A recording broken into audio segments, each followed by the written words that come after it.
এই মেয়ে তোর কি হয়েছে? কালিয়া নাগ আমার বিষ খেয়ে নিয়েছে। নাগাসাকি।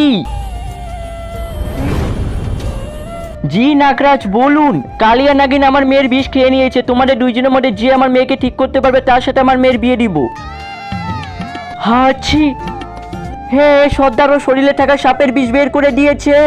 এই তাড়াতাড়ি চলো, কালিয়া নাগের বিষ বের করতে লাগবে। কালিয়া নাগ, আমি করতে পারবো না। এটা না, ওইটা খাওয়ানোর পরে শরীরে থাকা বিষ শেষ হয়ে যাবে। কিন্তু হ্যাঁ, এর বদলে আমি তোমার কাছ থেকে নাগমণি নিব। এই নাগরাজ, আমি এই নাগমণির সাহায্যে তোমার মেয়েকে বাঁচিয়ে নিব আর তারপর বিয়ে করে নিব। নাগরাজ, এটা তো আমার সাথে অন্যায় হয়েছে। তুমি তো ওকে চান্স দিয়েছো, কিন্তু আমাকে তো চান্স দেওনি। আমাকে একটা চান্স দেওয়ার দরকার আছে তোমার। ঠিক আছে, তুমি আমার মেয়েকে মেরে ফেলো, তারপরে বাঁচাও। আহা। নাগরাজ, আমি তো একটা ভুল করে ফেললাম। কি ভুল? আমি তোমার মেয়েকে বন্দুক দিয়ে মেরে ফেলেছি, আর কিন্তু তোমার মেয়েকে বিষ বের করে ওষুধ খাওয়াচ্ছি।